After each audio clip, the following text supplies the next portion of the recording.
दोस्तों नमस्कार। दोस्तों आज का विषय है कि आपके विरुद्ध कोई मुकदमा किसी पुलिस थाने में लिख जाता है या आपके विरुद्ध कोई परिवाद संस्थित होता है किसी कोर्ट में जिसमें आपको तलब कर लिया जाता है और जैसे ही आपको जानकारी होती है कि फला फला न्यायालय में आपको बुलाया गया है या अमुक थाने में आपके खिलाफ कोई मुकदमा दर्ज हो गया है, तो दोस्तों सबसे पहले आप ये देख लें कि जिन धाराओं में आपके खिलाफ कोई मुकदमा दर्ज है वो धाराएं जमानती अपराध की हैं या अजमानती अपराध की हैं। अब देखते हैं, अगर जमानती अपराध है तब आपको घबराने की जरूरत नहीं।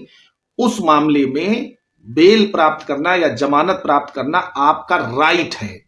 आप कहीं भी चले जाएं किसी कोर्ट में और अपना डिटेल बताएं, वहां एक आख्या मंगा लें कि हम किस किस मामले में अभियुक्त पंजीकृत है और उस मामले में आप बेल करा सकते हैं। या कोई समन आया है, बेलेबल मामला है, तो आपका प्रार्थना पत्र होगा कि साहब इस मामले में हमें बेल दे दी जाए और हमें जमानत प्राप्त करने का अधिकार है, आपको जमानत मिल जाएगी।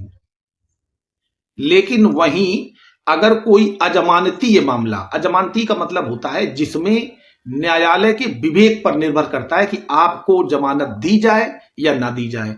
आपके अपराध की गंभीरता, आपके अपराध की प्रकृति, आपका आचरण, आपकी क्रिमिनल हिस्ट्री देखी जाती है कि आपको जमानत दी जाए इस मामले में या नहीं दी जाए।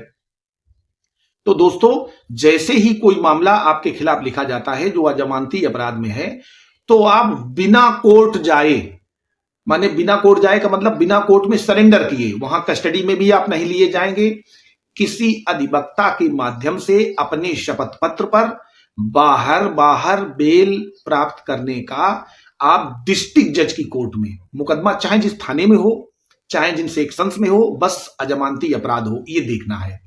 तो डिस्ट्रिक्ट जज के यहां आपको एक अग्रिम जमानत प्रार्थना पत्र या एंटीसिपेटरी बेल एप्लीकेशन दाखिल कराना है।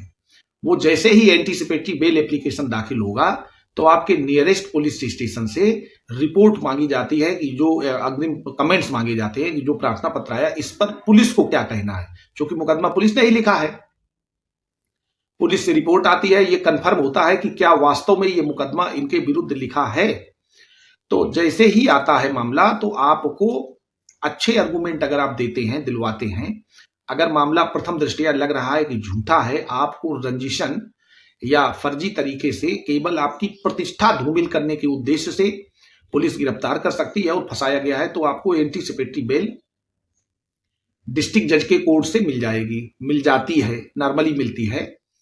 और अगर नहीं मिलती है, आपका बेल एप्लीकेशन किसी कारण से रिजेक्ट हो जाता है, खारिज हो जाता है, तो आप उस खारिजा आदेश को लेकर के सीधे माननीय उच्च न्यायालय में जा सकते हैं और वहां पर फिर एंटीसिपेटरी बेल एप्लीकेशन फाइल कर सकते हैं। और वहां बताते हैं कि हमने लर्नेट डिस्ट्रिक्ट जज के यहां एंटीसिपेटरी बेल एप्लीकेशन मूव किया था, हमारा मामला झूठा है, हमें हमारी प्रतिष्ठा पर आघात पहुंचाने के लिए ये मुकदमा लिखा गया है और हमको इस मामले में जमानत दे दी जाए। अब वहां आर्गुमेंट केस के अंदर वाले नहीं होते हैं दोस्तों, इसमें समझने की बात है, केस के अंदर के जो आर्गुमेंट हैं वो नहीं होते हैं। केवल आर्गुमेंट इस बात का होता है कि जो अभियोग का आरोप हम पर लगाया गया है वो झूठा है, और अगर अभियोग झूठा है तो ऐसे झूठे मामले में आप बेल प्राप्त करने के अधिकारी हैं, वो भी बाहर ही बाहर। तो उसमें क्या होता है, ये बेल पहले सीआरपीसी के सेक्शन 438 के अंतर्गत दी जाती थी। और दोस्तों धारा 438 सीआरपीसी में अग्रिम जमानत प्रार्थना पत्र के डिटेल्स दिए हैं कि जब किसी व्यक्ति को यह आशंका हो कि उसको पुलिस किसी अजमानती अपराध में गिरफ्तार कर लेगी, तो ऐसी स्थिति में वो नियरेस्ट डिस्ट्रिक्ट जज के पास अपना अग्रिम जमानत प्रार्थना पत्र दाखिल कर सकता है। क्योंकि सीआरपीसी में इस समय सीआरपीसी समाप्त हो गई है और उसके स्थान पर बीएनएसएस माने भारतीय न्याय प्रक्रिया संहिता, भारतीय नागरिक सुरक्षा संहिता 2023 इस समय चालू है, बीएनएसएस। उसकी धारा 482 में यही प्रोविजंस हैं।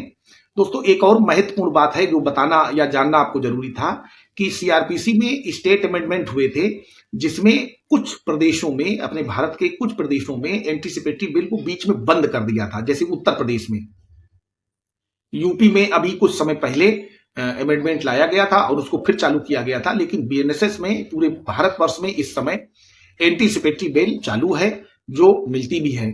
अब दोस्तों कुछ और इसके प्रमुख फीचर देख लेते हैं जो आपको बहुत जानना जरूरी है। जैसे कुछ ऐसे अपराध हैं जैसे शासकीय गुप्तवाद अधिनियम, या कुछ ऐसे जैसे गैंगस्टर, या उसमें कुछ दिए हुए हैं जैसे गैंगरेप का कोई मुकदमा है।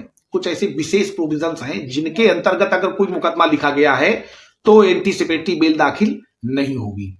दूसरा सबसे महत्वपूर्ण बात यह है कि अगर आपको पुलिस ने गिरफ्तार कर लिया है तो आप एंटीसिपेटरी बिल नहीं दाखिल कर पाएंगे। एंटीसिपेटरी बिल उसी कंडीशन में दाखिल होती है जब आप बाहर हों और आपके खिलाफ कोई मुकदमा अजमानती अपराध में लिखा हुआ हो। दोस्तों एक और महत्वपूर्ण बात है कि एंटीसिपेटरी बिल दाखिल होने में आपको सरेंडर नहीं करना है, कोर्ट में आपको सरेंडर नहीं करना है, आप जेल नहीं जाएंगे। चौथी सबसे महत्वपूर्ण बात यह है कि जैसे ही आप एंटीसिपेटरी बिल दाखिल करते हैं फिर आपको पुलिस गिरफ्तार नहीं करेगी, और तब तक गिरफ्तार नहीं करेगी जब तक आपके एंटीसिपेटरी बिल एप्लीकेशन का डिस्पोजल नहीं हो जाता। डिस्पोजल का मतलब निस्तारण। इसके अलावा दोस्तों कुछ और महत्वपूर्ण छोटी छोटी चीजें हैं जिनके बारे में किसी और वीडियो में चर्चा करते हैं। तब तक के लिए आशा है अगर वीडियो अच्छा लगा हो तो वीडियो को लाइक कर दें, अपने दोस्तों को शेयर करें, और अगर चैनल पर नए हैं तो हमारे चैनल को सब्सक्राइब कर लें। धन्यवाद।